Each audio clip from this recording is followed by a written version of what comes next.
bon façon ay ànd yi tas moom du fi mbañ ça c'est pratiquement la règle en politique au Sénégal fii moom da ngay gis ñoo xam ne sama doomu ndey ak nit ñi waaw. xëy seen ànd dafa rafetoon. seen ànd daal ànd Sonko ak ànd Barthélémy Dias. ils ont fait tout et n'importe quoi bon ba yegg si fii léegi nag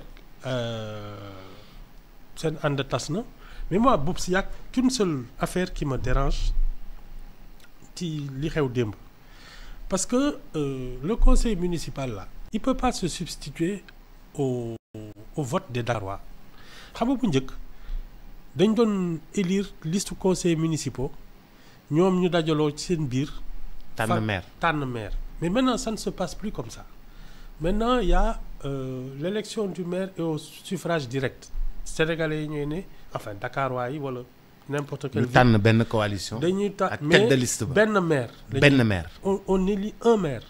et une liste de conseils. loolu mooy kii donc pour man si on doit parce que maire sur temporaire provisoire je peux le comprendre mais su dee pour terminer un mandat moi je pense que il faut que les gens retournent aux élections que les Sénégalais aux élections fan. ah oui élection de mairie de Dakar on ne peut pas substituer le vote des Dakarois à celui d'un conseil municipal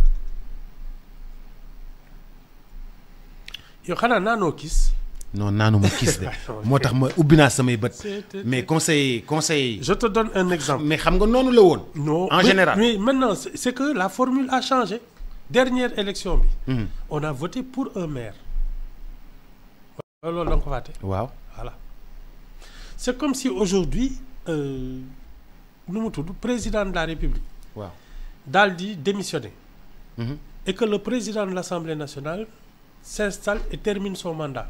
non il termine pas son mandat il organise des élections en 90 jours. c'est exactement ce qui est en train de se passer à la mairie de Dakar c'est comme si l'intérimaire terminait le mandat xam nga loolu moo amoon article 35 buy Abdou Diouf di remplacer Senghor.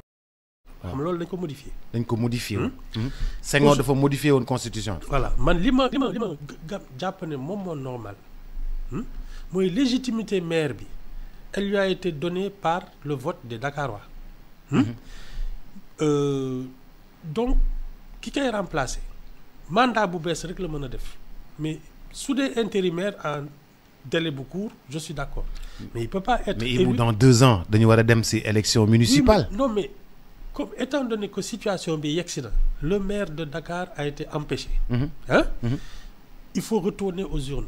Mais on ne peut pas retourner aux urnes. On ne peut pas organiser des élections que pour Dakar. Ah si. Que pour Dakar. Ah si. loolu moo normal. waa li ci président de la République ak ni ko président assemblée nationale di donné mënul doon li nga xam ne moom moo nekk ci mairie. xam nga premier adjoint bi moo remplacé waa ji. waaw mais ça ne peut être qu'une situation temporaire en attendant que la Cour suprême se prononce mais léegi xam nañ ne Dakar n'a plus de maire on ne peut pas substituer le maire de Dakar par un vote de conseil municipal man loolu laa lay wax léegi nag ñoom def nañu li ñuy def mais en principe on doit attaquer l'élection de Abass Fall parce que c'est pas logique il peut pas être élu par un conseil municipal ce n'est plus le mode d'élection d'un maire man de loolu laa gëm bon man sama nekku ci bëgguma maire yi donc mais je trouve que c'est pas logique loolu li ma wax c'est compliqué. mais Ibou mais xam nga mënuñu continuer noonu te dëkk bi du am mairie du am un maire. Ah c'est en tout cas c'est aux autorités d'organiser des élections pour que Dakar ait un maire légitime. En attendant les élections municipales du 2027 la non. Boubs man waxuma loolu de. waaw mais en attendant. non Boubs la loi c'est la loi man ce que je veux t'expliquer mooy tu peux pas substituer le vote des Dakarois à celui d'un conseil municipal. man loolu la mënuñu réunir à Dakar. Ah si. mënuñu réunir à Dakar organiser waat fi campagne. Ah si. ba pare ne waa Dakar ñëw leen voter. Ah si. waa Thiès toog di xaar waa Dakar ñëw leen voter waat. non moi je suis convaincu que le mandat du maire, étant donné que ce sont les Dakarois, les électeurs qui le lui ont confié, c'est pas normal qu'un conseil municipal se substitue au vote des électeurs. loolu moom mënuma ko dégg. loolu yow mënoo ko dégg waa léegi Ibou am na ba pare xam nga léegi entrons dans le fond. dans le fond normalement opposition bi wala boog ñi nga xam ne nekkuñu au pouvoir ñoo ëpp ay conseillers municipaux. non man. non je veux dire dans le fond. Ibou dans le fond non léegi que ñoom ñu. wala ñu organiser wu. ñu def seen ay arrangement de politiciens loolu seen affaire la xam nga ñoom ñoo doon ànd. ñoo doon ànd. waaw. ñoo bokkoon Yewwi. waaw taxawu bokk ci Yewwi. waaw man kay y a pas de souci. mais Ibou taxawu a choisi le Pastef taxawu c'est arrangé. ah fii yàgg na fii du fi mbañ. arrangé waaw du fi mbañ. du fi mbañ. non ouais ça c'est vraiment la cuisine intérieure des hommes politiques waxoon naa la Khalifa Sall manque de générosité par rapport à Barthélémy Dias nga naan man non c'est-à-dire di wax yi kenn xamul benn ngi. mais Ibou je vais te dire encore non c'est-à-dire ouais, Khalifa Sall ak Barth ñoo ànd parti socialiste. Khalifa Sall est beaucoup plus expérimenté, c'est le grand frère moo ko war a gunge moo ko war a accompagner je t'ai toujours dit ça. Toi tu as soutenu le contraire mais man dama yaakaaroon ni. fu ñu toll. waaw non yey nga ma gaa. ah jeex na jeex na non moi je trouve que oui c'est rien que sur la présidentielle. c'est là que c'est flagrant. sur la présidentielle. oui. pour yow Khalifa Sall. dafa waroon moom ak Barth ak Sonko ñoo tolloo génération bokk génération Khalifa Sall dafa waroon ngemb Barthélémy Diaz. c'est ça. ah man loolu laa gëmoon. mais Barthélémy Diaz n'était pas aussi intéressé par la présidentielle. laaj ko laaj ko seet ndax du. non Khalifa Sall du dem muy dem. waaw mais Khalifa Sall moo am élégance wu ne ko c'est toi qu'on va présenter. c'est une nouvelle génération montante qui arrive. Voilà, c'est ça. Les Ousmane Sonko, les Bassirou Diomaye Faye, les Barthélémy Diaz. C'est ça. Ils n'ont pas accepté le renouvellement de la classe politique. Mais même au sein du Parti socialiste ba tey Aminata Mbengue n'accepte pas le renouvellement de la classe politique. ñoom Mbaye Thiam du noonu la tudd. Serigne Mbaye Thiam. Personne n'accepte le renouvellement de la classe politique en fait. C'est par force dañuy seppi dafa mel ni dañu war a seppi seen loxo. non mais man waxuma la sax génération bi parce que tu sais cette génération là en fait c'est Macky Sall qui l'a prolongé. Voilà. C'est lui qui l'a maintenu et c'est pour cela que ça s'est effondré. Bon, à partir du moment où il n'est plus allé aux élections ku ne dem sa yoon c'est ça mais il les a maintenus parce que genre perfusion yi mais ñooñu ils auraient dû être te loolu moo boole Macky Sall ak toute une génération. maintenir pas yi. ah oui bàyyi jeunes yi ci suuf. c'est ça. Moi je suis persuadé que les gens de Pastef auraient formé le vivier de l'APR. Il fallait leur donner la chance. Ah oui. bàyyi leen dugal leen ci APR bàyyi leen ñu continuer. oui ba pare je sais pas ndax li ngeen bàyyi ñu continuer. mais au moins leur permettre de faire carrière. parce que ñoom loolu moo leen doon intéressé. nekk ci biir nguur gi di gouverner. di yéeg di am ay promotion. ça aurait évité les affrontements. ah oui. Il fallait mettre à la retraite les Moustapha Niasse. ah oui. les jël ay jeunes commencé leen. c'est ce qui s'est passé avec El Hadj Malick Gakou Moustapha Niasse El Hadj Malick Gakou daa di génn dem créer moom tamit. oui non xam nga lu nekk ak jamono. il faut comprendre que surtout que ñun dañu nekk dans suñu démographie moo bindoo noonu vraiment les jeunes sont jusqu'à 35 ans foog naa ils font 3/4 de la population mais boobu si soo bëggee am adhésion population bi ci foofu ngay jëlee say militants ba pare les gens ont envie de faire carrière maanaam dañuy politique pour que ñu leen di jox ay postes de direction ak ay ministères ak ñuy nekk député ak yooyu et ça leur aurait permis d'apprendre. ñuy jàng. ñuy jàng ba seen waxtu jot. ñu falu mais là ça a été brutal. mais la décadence du parti socialiste ni nga xam ni noonu la parti socialiste effrité woo def décadence tojate yàqu toog jàpp seen njàmbur. xam nga lan pour moi le tournant du parti socialiste xam nga parti socialiste dafa am ñaari profil dafa am ñi nga xam ne mooy ñooñu doon wooye les barons ce sont des hommes politiques nga xam ne dañu am fief bu dëgër waaw fief ak yooyu. Saint-Louis ñu xam ni kee ko moom. voilà Kaolack ñu xam ni kee ko moom. Thiès ñu xam ni kee ko moom. c'est ça. léegi mu amaat beneen profil mooy ñi nga xam ne ci administration bi lañ leen jëlee. mooy ceux qui veulent faire carrière dans l'administration. Abdou Diouf est le symbole de ça. Alors Senghor il a eu à mon sens le choix entre continuer avec les barons et ça c'était sans doute Babacar Ba qui aurait succédé à Senghor.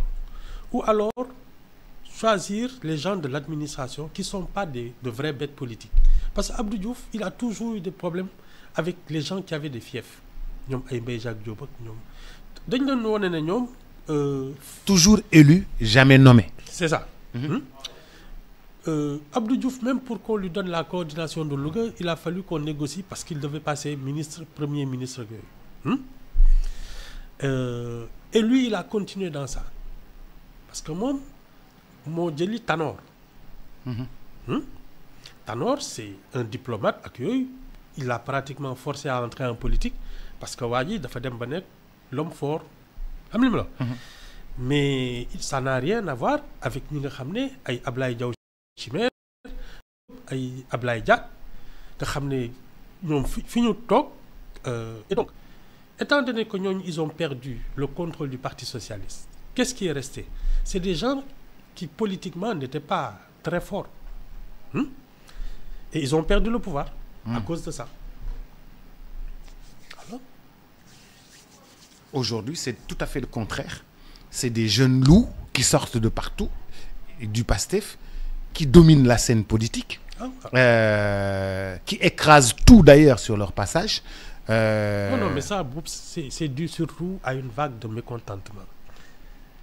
Sénégal yi dañu mer surtout les jeunes là. Parce que dafa am génération hommes politiques yoo xam ne ils leur ont bouché l'horizon ñu ne nag ñii dañu leen di dégager parce que suñu waxtu moo jot parce que on ne repasse pas par sa jeunesse sa waxtu su jotee da ngay jóg nag fippu nga jël ko par A ou par B. c'est comme ça c'est ce qui s'est passé. C'est une question de génération. Normalement à partir de 30 40 50 ans. Mais c'est nekk sa digg di wut mais c'est ça doo nangu ay ñu am ay 80 ans 90 ans toog te affaire yi mais quand tu me dis que kii dafa Khalifa Sall dafa manque élégance par exemple kii di avec Barthélémy Diaz l'homme de Guédiawaye El Hadj Malick Gakou s'est substitué à Guédiawaye bàyyi Ahmed Aïdara dem mu jox ko moyen gunge ko jàppale ko Ahmed Aïdara nekk maire da nga bëggoon moom Khalifa Sall mu dellu ginnaaw bàyyi Barthélémy Diaz nekk ci kanam au lieu que ñu koy forcer la main. En tout cas man li ma xam mooy en matière politique le grade est important su dee da nga bëgg tungum nit c'est-à-dire tu fais pas une chose et son contraire ou bien parce que c'est une question de loyauté. soo dee jàpp nga ne kii da nga ko war a gunge pour mu yéeg. il faut y aller franchement. Mais joxe bopp roo ci làmmiñ yooyu non moi je trouve que non. Bon Malick Gakou moom je sais pas. C'est le parrain du maire de Guédiawaye. waaw mais tu as bien man de moom dañ ko déggatul sax est-ce que ça lui a servi à quoi à quelque chose. Non il tient Guédiawaye par le biais de par le biais de Ahmed Aïdara. C'est bien. C'est le parrain. Waaw les prochaines municipales nous diront. prochaine élection municipale. Non, prochaine élection faut parce que moo fay teg nitam. En tout cas.